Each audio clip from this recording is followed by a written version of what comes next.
everyone, welcome to my channel Explore on Cycle.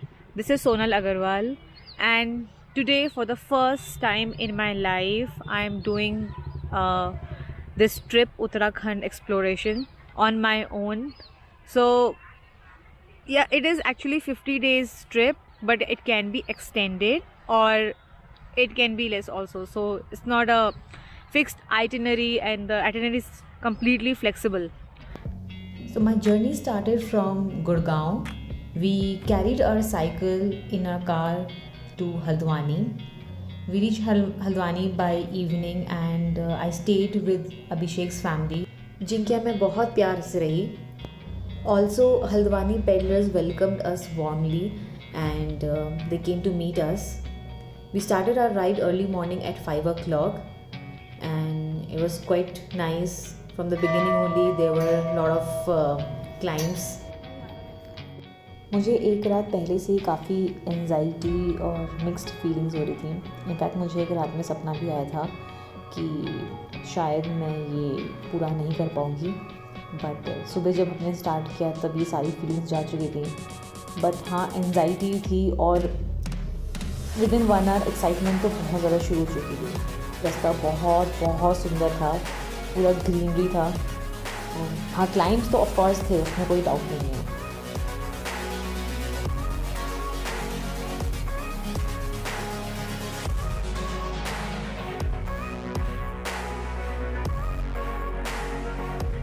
अभी हम लोगों ने एक स्टॉप लिया है और हम लोग यहाँ पे अभी कुछ खाएंगे. लकील बहुत ज़्यादा रेस्टोरेंट्स बीच में नहीं मिले हमें, या फिर कोई ढाबा नहीं मिले. So we have just stopped at one tea stall and I'm going to have a bun maska, which is quite popular in the area. Abhishek, he's going to have some boiled potatoes. Luckily we got them. So पेट पूजा,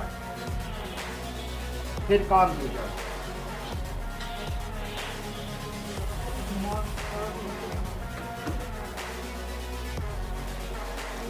जब भी कोई मेरी cycle के आगे board देखता था कि उत्तराखंड 4 धाम यात्रा, बहुत सरप्राइज हो जाते थे. फिर सवाल करने लग जाते थे रोक के कि आप कहाँ जा रहे हैं, कौन सा रूट ले रहे हैं, यहाँ से कैसे जाएंगे, कितने लोग हैं, साइकिल से कैसे आप जाओगे, सामान भी है. बहुत सारे क्वेश्चन, मतलब उनकी अलग एक्साइटमेंट होती थी.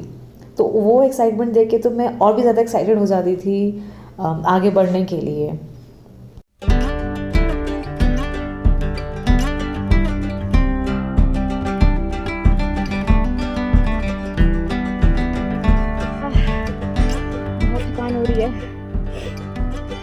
बीच बीच में सर्दी भी लग रही है और गर्मी भी लग रही है. बहुत ज़्यादा प्यास लग रही है. एंड वेदर अभी तक तो अच्छा लग रहा है. साइकिल जो है फ्रंट गियर में सिंगल गियर है. रेयर में मैं सेकंड नंबर पे चला रही हूँ कंटिन्यूसली जब से हल्द्वानी से स्टार्ट किया है. एंड एफर्ट्स बहुत ज़्यादा लग रहे हैं, पता नहीं आगे कैसे कंप्लीट होगा. मैं गिव अप नहीं दे रही हूँ. ऑफ कोर्स चैलेंजेस हैं बहुत आगे, बट थोड़ी सी अभी एंजाइटी थोड़ी और बढ़ना शुरू हो गई है. Exactly, but let's hope. Abhishek पीछे ही है, वो भी पीछे रेस्ट ले रहे थे 5 मिनट के लिए, तो पीछे पीछे आ जाएंगे. मैं थोड़ा स्लो चला रही हूँ इसलिए मैं आगे निकल गई थी. And people are really appreciating on the way, they are being very nice to me. चलो बाय.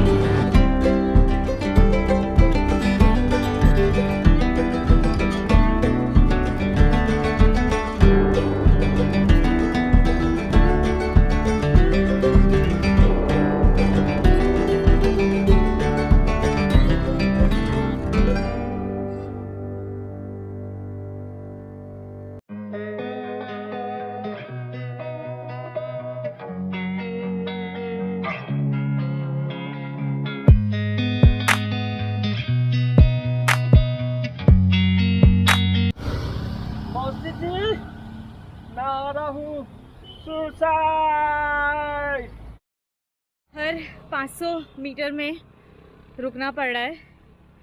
एंड बहुत ज़्यादा प्यास लग रही है. मेरे पास 2 लीटर पानी है 1 लीटर पानी में मैंने इलेक्ट्रॉल मिक्स कर रखा है और दूसरा नॉर्मल पानी है। एंड ज़्यादा पानी भी पीना सही नहीं है, तो इसलिए थोड़ी थोड़ी देर में बस एक सिप ले रही हूँ पानी की, क्योंकि फिर क्रैम्प्स आते हैं स्टमक में। अभी भी 20 किलोमीटर बाकी है नैनीताल। सोचिए 5 बजे निकले थे।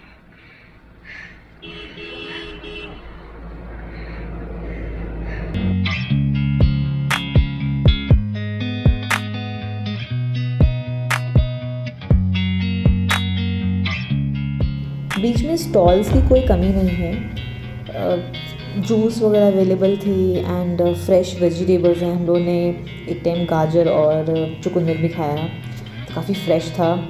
और पानी भी हम लोग रास्ते में फिल करते हुए ही गए थे।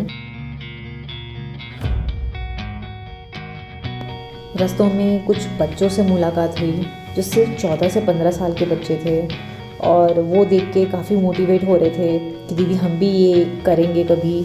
और बहुत अच्छा लगा था हम लोगों से बात करके। हल्द्वानी से नैनीताल का जो रास्ता है वो हमने एक्सपेक्ट नहीं किया था कि इतना ज़्यादा अपहिल होगा। सोचा था कभी बीच में डाउनहिल होगा, बट एक भी ऐसा टाइम नहीं आया कि डाउनहिल, कम्प्लीटली 40 किलोमीटर्स अपहिल ही है। So finally we reached at 4 o'clock and I stayed at Ghost of Dormitory room where I met a lot of people and a lot of solo travelers also. It's a good way to make good connections when you're traveling solo, and especially on cycle. They were very surprised to see me there. Second day was mostly a relaxing day, but me and Abhishek decided to explore Pangot. So it's 15 kilometers ahead Nainital. So that was also like 8 kilometers uphill and 7 kilometers downhill. But the route was extremely beautiful, it was so greenery, and the route goes through the forest and it was very calm. We couldn't believe that there was no crowd actually in the morning. But later it was quite crowded.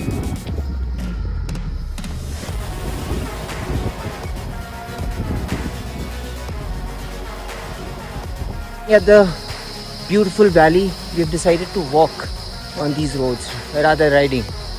क्यों भाई? Yes. Leader, क्या ख्याल है आपके?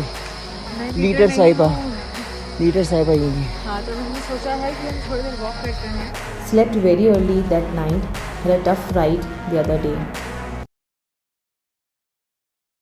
Now from day 2, almost all my data has been lost. I made many videos on the way to Ranikhet and to Pangot, but I think the USB reader got corrupted and most of the files from day 2 and day 3 are lost. I'm not able to restore or retrieve the data also. Day 3 is traveling time to Ranikhet from Nainital. It was a beautiful route. I mean, I had captured so many videos, but it was completely calm and serene. It was completely downhill the first half, and the second half was uphill, which was quite tough and tiring also. But then the route was really nice and the people were really great in between. So this was something which I can never, which I will always cherish and will be in my memories.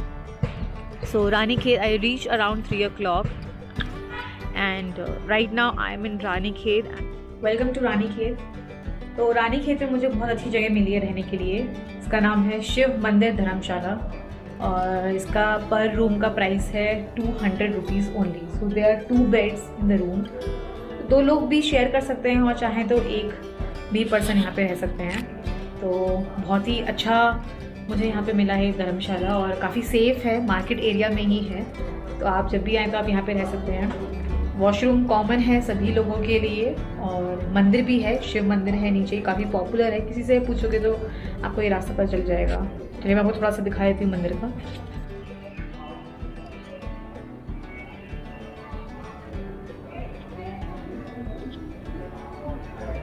ये मेरा कमरा है।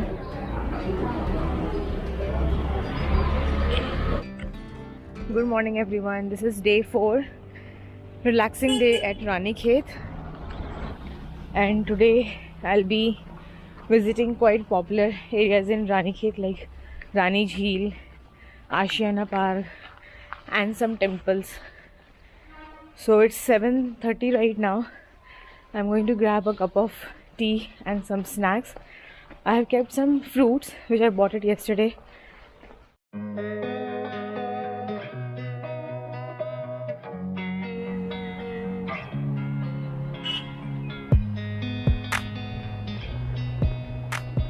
की तरफ जा रही हूँ और पूरा वॉकिंग ही रूट है, तो ज़रूरत नहीं है आपको कोई भी कैब या टैक्सी लेने की। और सुबह सुबह बच्चों को 2 साल बाद स्कूल जाते हुए बहुत ही अच्छा लग रहा है। फाइनली स्कूल्स ओपन हो गए हैं, सब नॉर्मल होने लगा है धीरे धीरे, तो ये देख के बहुत अच्छा लग रहा है।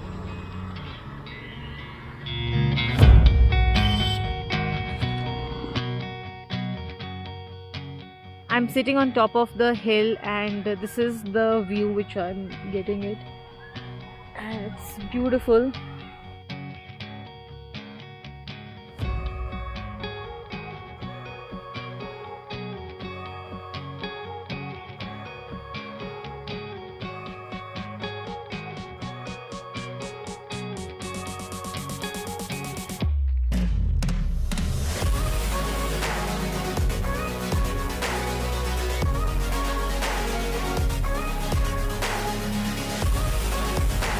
ये आप देख रहे हैं पूरी धुंध है यहाँ पे, बिल्कुल भी क्लियर नज़र नहीं आ रहा है कुछ भी।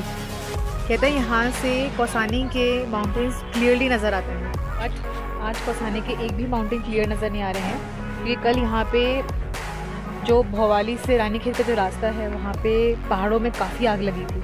जब मैं आ रही थी साइकिल चला के, तब भी मेरे को नज़र आ रहा था कि कुछ भी नज़र नहीं आ रहा था, रास्ता पूरा एकदम ब्लॉक हो रहा था धुएँ की वजह से, और आग सड़क तक आ गई थी। तो काफ़ी आग लगी है उन पहाड़ों में, और जिसकी वजह से आज देखिए मौसम कैसा है। तो मौसम काफ़ी एकदम से चेंज हुआ है, सुबह से गरम छाँव ऐसे ही चल रहा है, और अभी सडनली एकदम से छाँव हो गई है और हवा भी चल रही है ठंडी।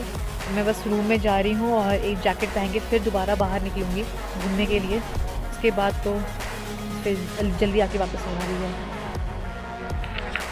If you are enjoying my journey and if you want to know more what I have done, I'll be doing in the future, please subscribe to my channel on Facebook, YouTube and Instagram also, so you'll be posted and updated with my latest videos and photographs also.